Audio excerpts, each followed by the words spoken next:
Pues miren, lo que fue una disputa, porque Juan Collado, desde el momento que pisó la cárcel, el famoso abogado del PRI, el abogado de Salinas, el abogado de Peña Nieto, el famoso abogado de los políticos, este personaje que usted ve aquí, extremadamente cercano. Es más, Juan Collado fue el que orquestó la famosa boda pues la boda de los encarcelados, ¿no? Sí.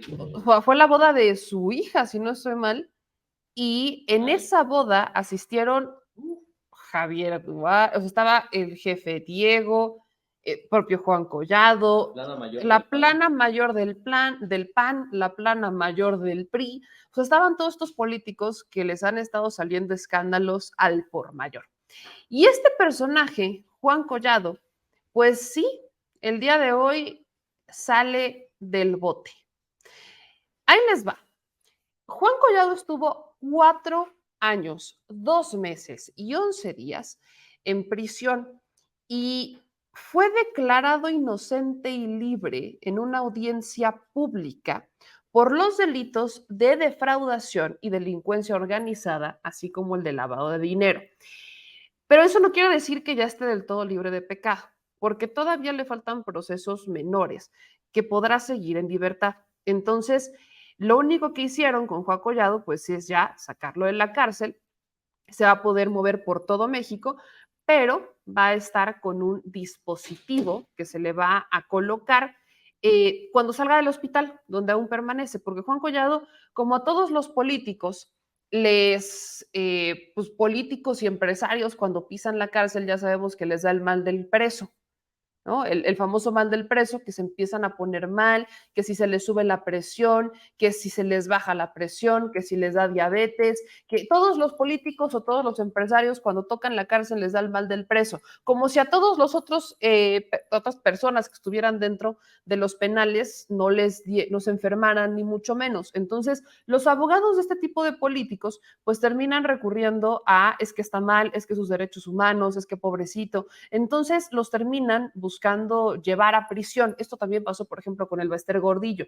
El Bester Gordillo, desde que la metieron a prisión, ella alegó que estaba muy mal, que tenía diversas enfermedades, que ya estaba grande, que no sé qué. Entonces, el Bester Gordillo creo que es uno de los casos más emblemáticos del mal del preso, porque la señora pisó la cárcel, creo que 4 horas, y después pasó el resto del tiempo que estuvo en prisión, que no fue poco, dentro de un hospital.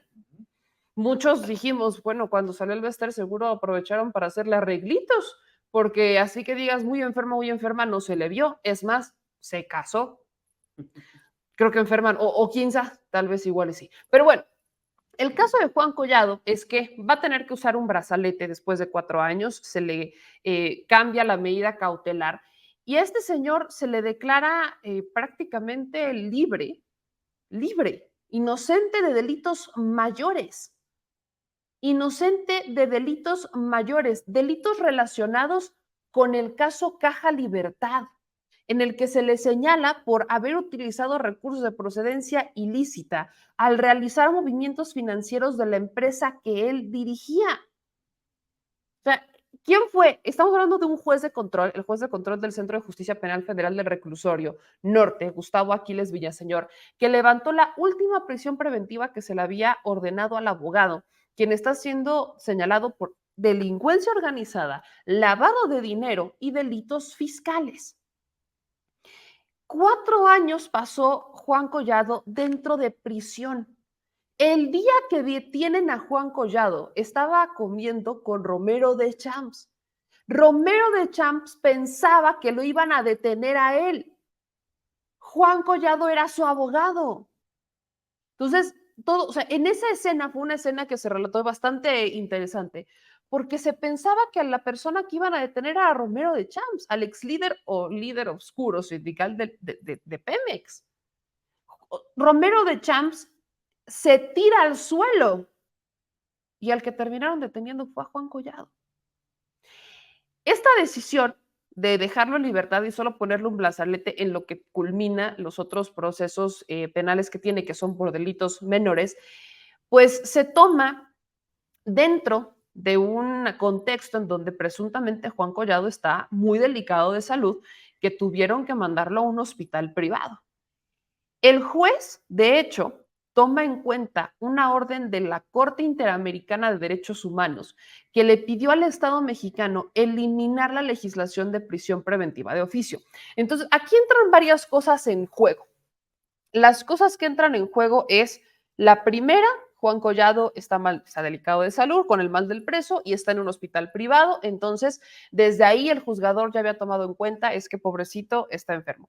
Dos, a Juan Collado todo su proceso estuvo bastante complejo porque por un lado era un proceso en donde Juan Collado como abogado, el abogado de Salinas, el abogado de los políticos, el abogado de Peña, o sea, el abogado de todo este sistema de poder que gobernó México, se empezó a defender argumentando que eran falsos, que eran pues una persecución política, que él no había tenido nada que ver, o sea, empezó a defenderse y para muchos este era un caso que parecía bastante claro de comprobar, tan claro de comprobar que Juan Collado estuvo 4 años dentro de prisión.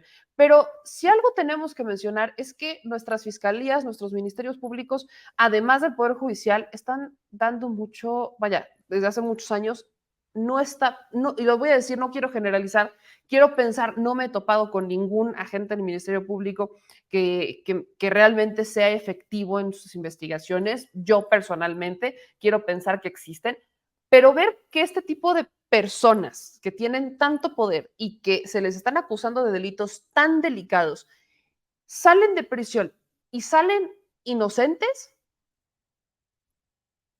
definitivamente hace que la sangre me hierva. Lo siento, pero lo tengo que decir.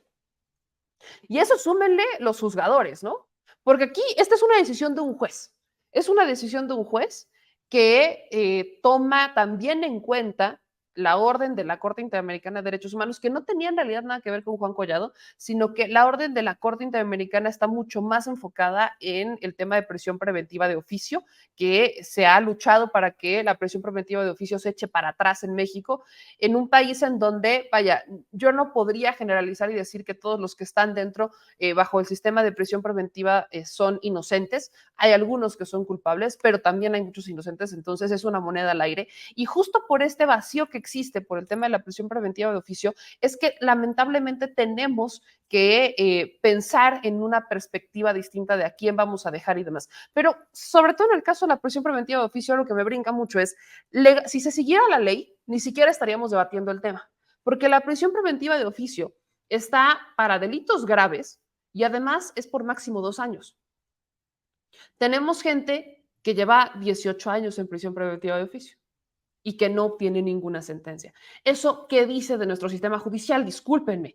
Entonces, aquí es un juez el que dice que pues el abogado que fue señalado por delincuencia organizada, operación con recursos de procedencia ilícita y un fraude fiscal por 36 millones de pesos, vinculado además a proceso por su presunta responsabilidad en el delito de peculado por 13.780.000 pesos en perjuicio del gobierno de Chihuahua. Y eso súmenle el caso de Andorra, de cobrar en Andorra 45.9 millones de dólares de una red empresarial usada por el cártel de Sinaloa para lavar dinero. A eso súmenle que a principios de septiembre a este abogado ya le habían otorgado la medida de prisión preventiva por acusaciones de defraudación por 36.7 millones de pesos. O sea, estamos hablando que son más de un delito, más de un delito, más de un delito relacionado con millones de pesos desviados, defraudados o bajo un sistema de peculado. Esto es definitivamente un, un insulto al pueblo de México.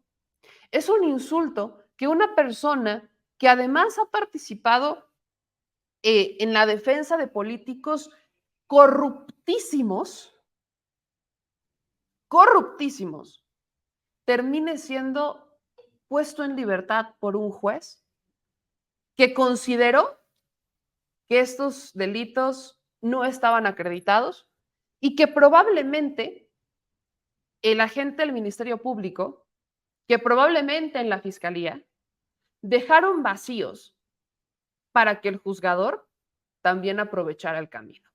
Porque aquí sí hablamos mucho del Poder Judicial y seguiremos hablando del Poder Judicial, pero no le podemos cargar toda la responsabilidad al Poder Judicial.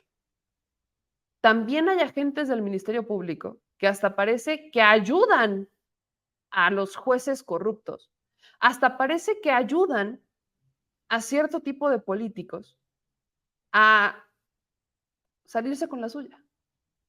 ¿Cuántas veces más nos vamos a tener que nos vamos a tener que ver ese tipo de escenarios? ¿Cuántas veces más vamos a tener que esperar a que la justicia realmente sea justa? ¿Cuántas veces más? Oye, ya tuvimos el caso de Emilio Lozoya. Le conceden libertad provisional a Juan Collado. Va a usar solamente un brazalete electrónico. Esta historia ya lo vimos, ya la vimos. O sea, este hombre que está por un cateterismo en un hospital va a poder salir del hospital solamente con un brazalete. La puerta giratoria está realmente en su máximo esplendor. ¿Cuántos presuntos delincuentes, porque hay que llamarles presuntos, delincuentes de cuello blanco y del crimen organizado, vamos a seguir dejando salir por la puerta grande? Porque nuestros elementos, porque nuestra justicia es incapaz de hacer su chamba. ¿Cuántas veces más vamos a ver esta escena? ¿No fue suficiente con Emilio Lozoya? ¿No fue suficiente con el Baester Gordillo? ¿No fue suficiente con Alonso Ancira? Se vuelve a demostrar que, fíjense, la ministra de la Suprema Corte tiene razón, Norma Piña, se los voy a conceder, tiene razón en algo. La justicia, el acceso a la justicia cuesta. Sí, sí cuesta. Sí cuesta, claro que cuesta. Y si no tienes dinero, olvídate de acceder a la justicia, porque Juan Collado va a tener que depositar una fianza de 1,000,000 de pesos para poder irse, porque evidentemente no crean que es nada más como de, ya me voy, 1,000,000 de pesos para Juan Collado, que fue abogado de Peña, ¿no? Ahorita hicieron ya la vaquita. Ya. Que fue abogado de Peña, que fue abogado de Romero de Champs o de Salinas de Gortari. O sea, 1,000,000 de pesos, ahorita dice su tío Salinas, ahí ten, mijito, ahí te va tu domingo. Tu domingo. Ahí te va tu Tu domingo, viernes. papito. Hoy tu viernes. Sí. Ahí va tu domingo, papi. ¿Con eso estás bien o necesitas más, mijo? Tú dime, ¿cómo te ayudo? Porque luego sale su esposa, Yadira Carrillo, ¿no? A decir que ya no tienen dinero, que están muy mal, que la están pasando mal y demás. Bueno, quizás Yadira ya no trabaja en la actuación. Yo no he visto que actúe últimamente Yadira Carrillo. Está mucho más enfocada en el tema de su marido. Sí. Pero, pues Yadira Carrillo ha dicho que la neta la han pasado complicado. Porque le habían congelado cuentas y demás, pero le empezaron a descongelar cuentas a Juan Collado. O sea, nada más vean las cifras de las que estoy hablando, se las voy a repetir. Las cifras por las cuales han estado, o sea, se supone que estaban todas estas investigaciones que ya tirado a la basura. Un fraude fiscal y operación con recurso de procedencia ilícita por 36 millones de pesos. Vinculado a su presunta responsabilidad por el delito de peculado de 13,780,000 pesos en perjuicio del gobierno de Chihuahua. Por cobrar en Andorra 45,9 millones de dólares de una red empresarial usada por el cártel de Sinaloa, ¿no? Todos estos delitos acreditados por la Unidad de Inteligencia Financiera. Y además, por una defraudación de 36,7 millones de pesos. ¿Ustedes creen que Juan Collado no tiene para pagar 1,000,000? O sea, Juan Collado dice, a ver, mija, pásame mi cartera. Todavía fuera de dólares. Todavía fuera de dólares, dices, bueno, déjame firmar un cheque. Déjame te firmo un cheque. Pedir Andorra. ¿Me aceptas a transferencias? ¿No? Déjame, le hablo a Andorra, déjame pedirle a Andorra. 1,000,000 de pesos para Juan Collado. No, bueno, qué difícil se la ponen.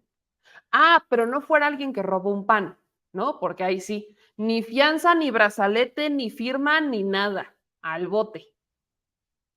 Esa es la justicia en México, nada más para que le calen. El abogado de los políticos, el abogado de Salinas, el abogado de Peña, el abogado de Romero de Champs, el abogado de la corrupción en el país, el abogado del sistema de México, acaba de salir de prisión después de 4 años en el que lo estaban investigando por delitos multimillonarios y que un juez dijo, ay, pobrecito mijo, le pusieron un catéter. No, hombre, pobres, déjalo ir, se siente mal. Y lo dejan en libertad. Fíjate, está circulando O ahí sea, ahorita ¿neta? un boletín que se me hace raro que ahora no le pongan, Aquí está, este, se los voy a leer, ¿no? Esta es a la opinión pública. Ahorita voy a leer sus comentarios porque la única enchilada sé que no soy yo. Ahí les va este comunicado que, pues bien dice el productor, no trae ningún tipo de membrete, ni firma, ni sello, ni nada, pero dice así. Y déjenme ponerlo en grande. Por virtud de diferentes resoluciones de amparo. ¿Por qué? Santa madre de los amparos. Amparo ya debería de ser una santa. Es más, deberían de canonizarla. Amparito. Amparito, Santa Amparo. Santa Canónica Amparo.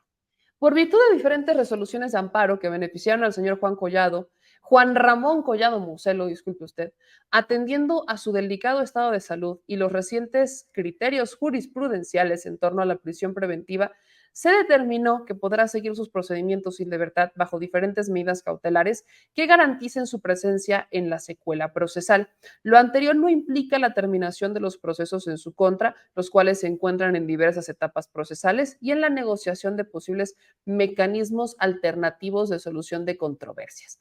Priorizando su delicado estado de salud y en respeto a su situación personal actual, ni la familia del señor Collado ni su equipo de abogados haremos mayor pronunciamiento.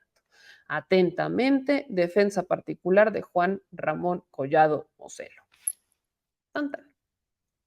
Entonces, para cerrar esto, para no enojarnos más de lo que nos vamos a enojar, les repito que los factores que entran para la salida de prisión de Juan Collado, del abogado del sistema corrupto en México, es que hay una orden, no hay una instrucción, no hay una recomendación, como lo quieran llamar, de la Corte Interamericana de Derechos Humanos en contra del Estado mexicano para que elimine la prisión preventiva de oficio. Algo que sigue siendo polémico en México, que se ha discutido porque hay una ley de prisión preventiva que ataca particularmente a los delitos del artículo 19, que son delitos graves, pero pues no se sigue la ley, ¿no? Se supone que la prisión preventiva debería ser exclusivamente por 2 años y que en esos 2 años los investigadores, el Ministerio Público, la Fiscalía o las Fiscalías deberían de tener el tiempo suficiente para investigar a profundidad el caso, hacer un juicio en el caso de las ya judiciales y resolver una sentencia. Se supone que para eso son los 2 años, cosa que no pasa porque aquí los juicios pueden tardar hasta 20 si quieres. Entonces, ese es un punto que toma a favor el juez. Luego, que Juan Collado está enfermito, ¿no? Que está delicado de salud y está en el hospital. Y 3, pues que el proceso perfectamente lo puede seguir en libertad porque pues ya hay un par de delitos que ya no son tan graves porque ya los zafaron de eso. Los demás los tendrá que librar con un brazalete que, a diferencia del de Lozoya, porque Lozoya solo podía permanecer dentro de la Ciudad de México, más bien dentro del lugar de la demarcación en la que él vivía, o sea, la Miguel Hidalgo. Lejos de eso, la diferencia es que Juan Collado sí puede recurrir, sí puede viajar por todo México. Entonces, si Juan Collado quiere vivir en Chihuahua mañana, se puede ir a vivir a Chihuahua mientras traiga su brazaletito. Entonces, privilegios que les dan algunos a los que otros no tienen, y eso súmenle el milloncito que va a tener que dejar, que insisto, es como quitarle un dulce a un bebé. Entonces, una más del Poder Judicial, una más del sistema judicial en México, y después de esto me van a decir que no es necesaria una reforma del Poder Judicial y a las fiscalías. ¿Neta? ¿Cuántos delincuentes de cuello blanco más vamos a tener que ver salir por la puerta enfrente cuando deberían de estar pagando por sus delitos? O al menos reponiendo o regresándole al pueblo lo robado. ¿Cuántos más? Aquí esperamos pacientes. No es como que nos vayamos a morir sin que vaya a hacerse la justicia, ¿verdad? ¿O sí?